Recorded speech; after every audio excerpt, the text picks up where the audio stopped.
The oldest submarines still in service with the U.S. Navy during World War II were the 8 remaining boats of the O class.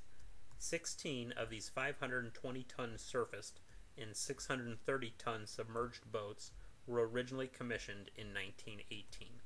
They were divided into 2 groups, O1 through O10 and O11 through O16. In theory, the second batch was better than the first, being, among other things, slightly larger. Unfortunately, they had massive electrical problems. As a result, while the first batch only went into reserve in the early 30s, the second batch was scrapped.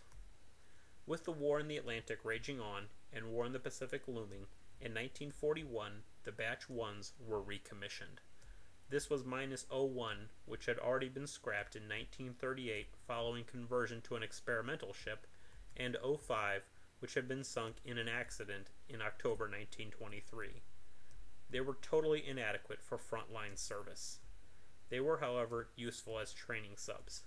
They spent the entire war operating out of New London, Connecticut, helping train the generation of submariners that would eventually devastate Japanese shipping. All were decommissioned and scrapped at the end of the war. Armament was 4 18-inch torpedo tubes, all at the bow. Only 8 of the 18-inch Mark 7 torpedo could be carried.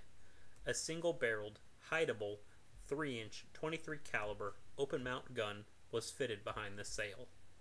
The Mark 7 torpedo dated back to 1912. It was a 1,628-pound weapon with a 326-pound TNT contact-detonated warhead.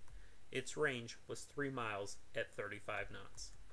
Propulsion for the batch 1s was provided by 2 diesels that generated 440 horsepower to recharge the batteries and give them a surface speed of 14 knots.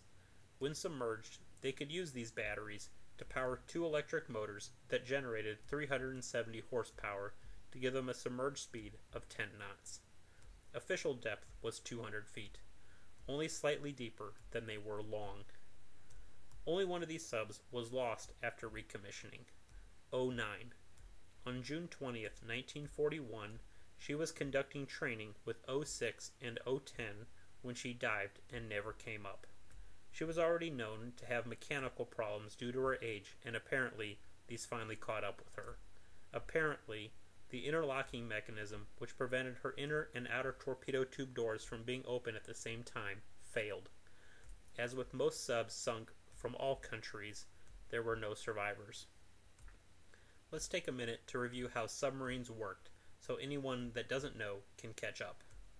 In the days before nuclear power or snorkels, submarines were basically surface ships that could hold their breath.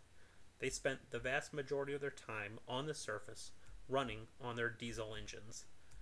Running submerged was usually only done during an attack on ships that had a reasonable chance of fighting back, such as an escorted convoy or warship.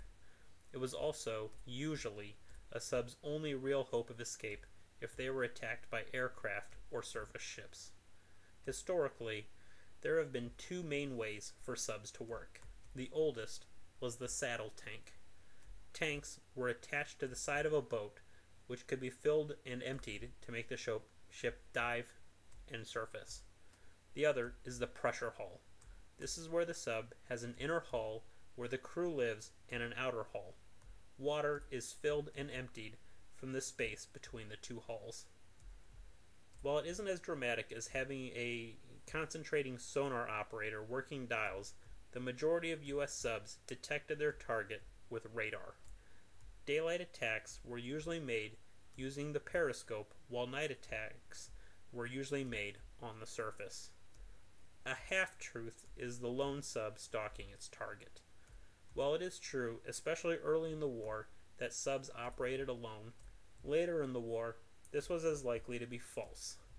As more and more subs entered service, they began to operate in coordinated attack groups of 3 subs. In other words, many operated in wolf packs. In the Atlantic, German wolf packs nearly closed the ocean and brought England to its knees. The effectiveness of this tactic wasn't lost on the Allies, and their subs began operating against Japanese convoys with crushing efficiency. Especially in the second half of the Pacific War, many Japanese convoys were virtually annihilated by American wolf packs. And then there's the torpedoes and the TDC, but we'll get to them later. The single most important weapon to America's sub force, in fact to the entire Allied war effort, was Ultra. Even before the start of the Pacific War, the US had broken Japan's diplomatic and military codes. As a result, the Allies were able to read Japan's radio traffic, sometimes even before the intended recipient was. For the submarine force, this meant they could be sent to intercept specific convoys or even individual ships before they even left port.